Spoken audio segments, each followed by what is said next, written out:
Hello and good evening. I know you've been waiting for me to read to you. So it is now night time. The ambience and mood is set and perfect for something like some ghost stories. So I've selected my old book from the 90s by David Bell titled Ghosts and Legends of Staffordshire and the Black Country, so my neck of the woods, essentially the West Midlands. And opening the book up, I want to show you the points of interest on the map here of Staffordshire and the West Midlands.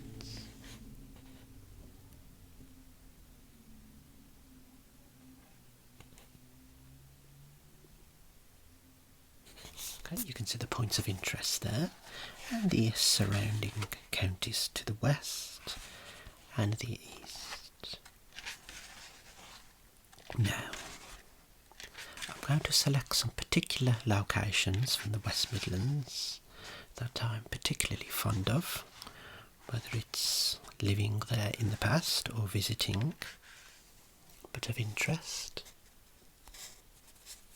First up is the area of Alton in North Staffordshire,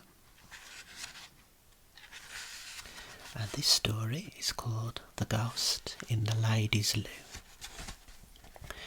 Margaret Buckle, known affectionately to everyone on the estate as Mrs. B, had worked at Alton Towers for over 12 years before she saw the ghost in 1978. For 4 or 5 weeks, she had thought that someone was playing tricks on her as she worked in the toilet building. She would be cleaning the wash basins when she would hear the outside door bang. Then one of the toilet cubicle doors would close. Each time Mrs. B would call, "Good morning," but would receive no reply. She decided that one of her colleagues was playing a joke on her, and she was determined to catch them at it. The next time it happened, as she shouted "Good morning," she whirled round to confront her tormentor. However, as usual, there was no one there. Margaret carried on with her cleaning, but suddenly she felt extremely cold, even though it was a pleasant warm day.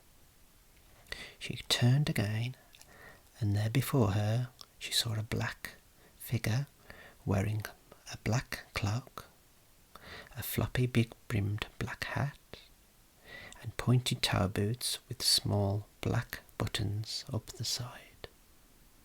In her own words, Mrs. B took one look and then ran like mad, nearly knocking over her boss, Mr. Knox. When she had recovered enough to be able to talk, Margaret told him what she'd seen, and was told not to worry, as the ghost wouldn't hurt her. When she saw the ghost again 6 weeks later, she shouted at it, "Keep away from me. I'm not responsible for turning Alton Towers into what it is today." These events occurred shortly after the stately home had begun to be developed into a leisure theme park with white knuckle rides, pirate ships, and fast food restaurants. Mrs. B believes that the cloaked figure might be a ghost from the past who does not approve of the changes. Although Mrs. B couldn't tell whether her ghostly visitor was male or female, she had a feeling that it was a lady. Other staff have since seen her in the gift shop and near the Swiss cottage in the gardens, and the ghost is often blamed for moving objects around.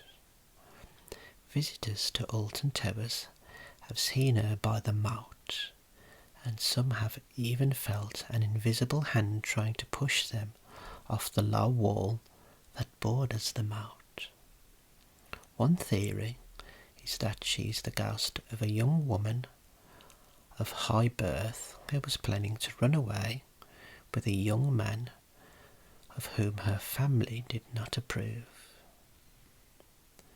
The planned elopement was discovered and her father seized the young couple as they were about to ride off on horseback. He locked the girl in a tower, but she tried to escape by climbing through the tiny window. Tragically, she fell and was drowned in the moat.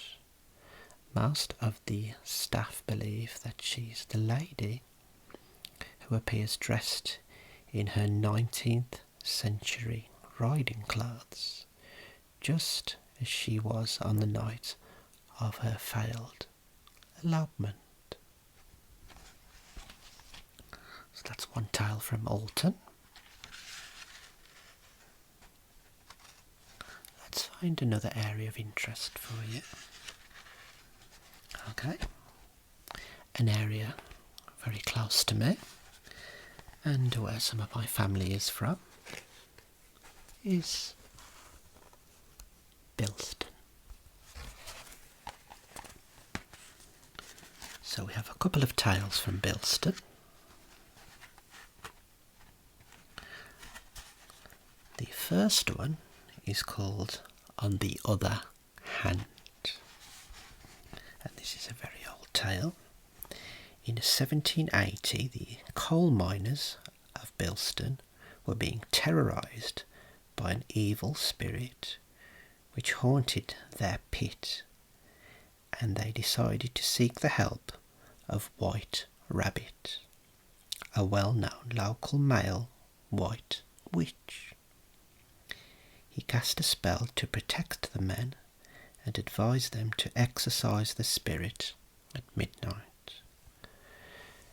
They should walk through the pit, led by a miner carrying a Bible in his right hand. They should begin by chanting the Lord's Prayer backwards, then recite Matthew, Mark, Luke, and John. God bless the errand that we're on. The miners did as they were bid, entering the mine at midnight, reciting the words they'd been told, and their leader carrying the Bible in his hand. Suddenly the evil spirit appeared before them. The leader held the Bible aloft, and the men's chanting grew louder and more fervent. The evil spirit seemed unimpressed and moved slowly towards them. Then one of the miners spotted what was wrong. "Caggy, you fool," he cried. "The book's in ye wrong ond." Caggy quickly passed the Bible from his left hand to his right, and the spirit shrieked and disappeared, leaving nothing but a faint trace of smoke and a smell of brimstone. And we have another short story from BILSTON area. This is called The Night of the Dead. 300 years before Guy Fawkes and the Gunpowder Plot, the people of BILSTON used to celebrate 5th of November with lighted candles and a procession. It was the eve of St. Leonard's Day, their patron saint, and the townspeople would carry the lighted candles into the church graveyard and spend the night keeping vigil over the dead. The vigil was known as the wakes. Later, the custom was secularised and moved to the marketplace. The wakes became a 3-day carnival with bare-knuckle fighting, bear baiting, cockfighting, and above all continuous drinking of gin, wine, port and ale. The wakes was outlawed by the authorities in the late 18th century, but the festival was revived in the 1930s when it was moved from November to June. So 2 tales from BILSTON there, and that leads us nicely to the area where I grew up. We have BLOXWICH, and this one is called The Ghost of Wallington Heath. Wallington House, the home of the Russell family, was sold in 1904 and became the convent of St Paul of Charters. However, in the 18th century, it was a coaching inn called the King's Arms, and the ghost that still haunts it dates back to a wild winter's night in the 1720s. A blizzard was blowing, and the stage coaches could go no further because the road was blocked with high snowdrifts. All the coaches were parked on the heath, and the passengers were lodged at the King's Arms, while the coachmen and postilions were put up in the cottages opposite. Among the travellers was a young woman travelling alone and carrying a roll of French silk. Like all the others, she went to bed early that night in order to make an early start the next day. The gale howled all night, but most of the exhausted passengers slept soundly. Next day everyone was up at daybreak except the young lady. At breakfast, among all the throng of the extra guests, the young lady's absence was not really noticed. It was only when the passengers took their seats on the coach that people realised that the lady with the roll of silk was not there. A search was made, and her mutilated body was discovered in an upper room. It was obvious that she had been foully murdered. Further investigations proved that a roll of silk had disappeared. Also missing was one of the ostlers and one of the landlord's horses. It was realised that the sounds of her brutal murder had been masked by the noise of the storm. Legend has it that the girl's spirit refuses to leave the King's Arms, and over the years many people have seen her on wild, windy nights, sitting under the ash tree opposite the inn, quietly weeping. One passerby saw her on a stormy night in February 1993. Moreover, her silhouette appears outlined on the inside wall of the inn. No matter how often the wall is painted or replastered, the figure still shows through. Gordon Varley now lives in Great Worley, but he grew up in BLOXWICH. He tells me that older BLOXWICH people still remember their parents hurrying past the spot, or even refusing to venture that way at all. Right, maybe we can select one more story for you. Let's have a little look at the locations that are left.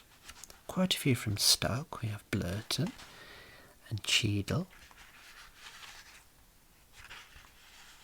Alford,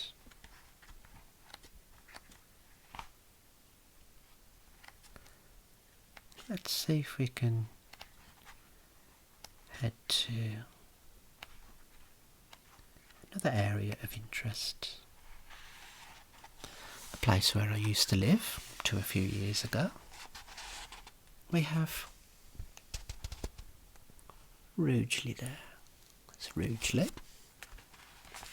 You know, it's next to Cannock Chase, the area of outstanding natural beauty and an area of lots of unusual phenomena and ghostly tales.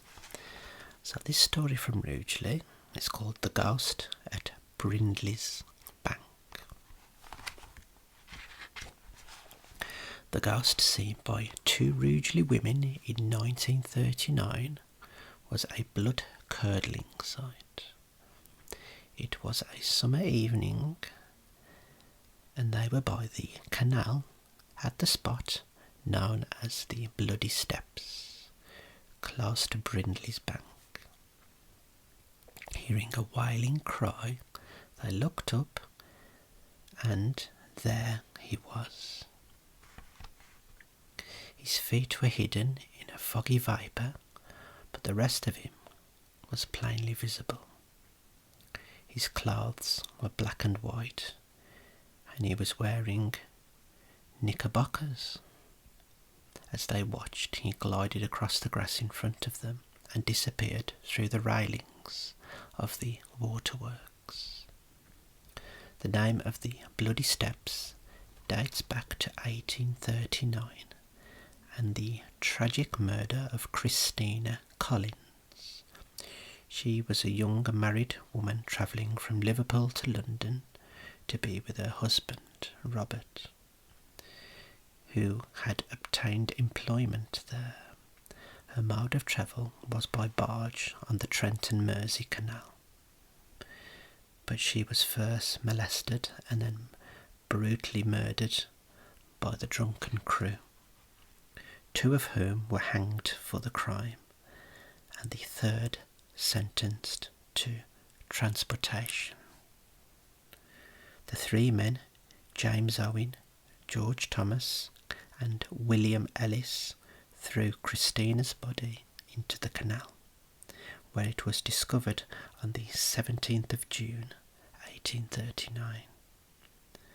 The steps up which her body was carried became known as the Bloody Steps, and it was claimed that they were stained by the blood dripping from her body.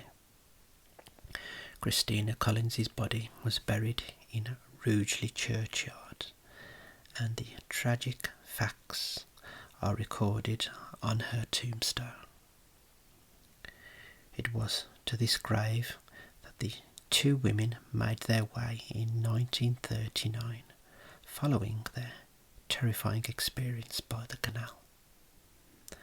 Their feeling of awe and ill ease was not lessened when they discovered that their sighting of the ghost at Brindley's Bank had occurred on the 100th anniversary of Christina Collins's murder.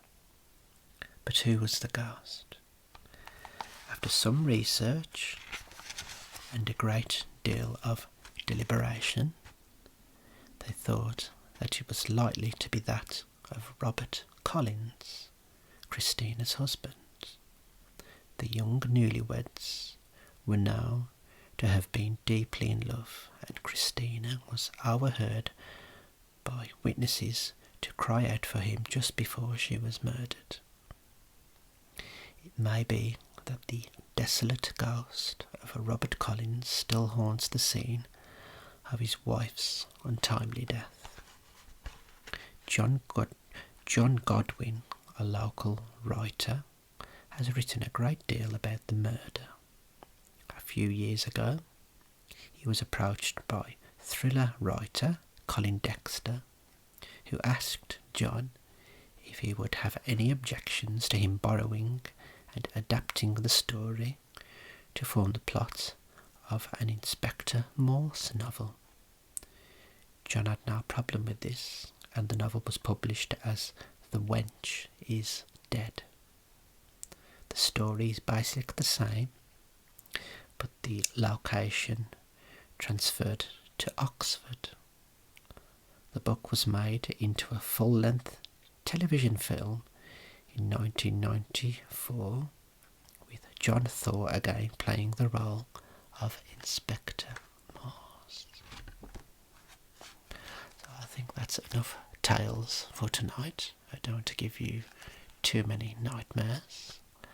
I will see you next time for more tales.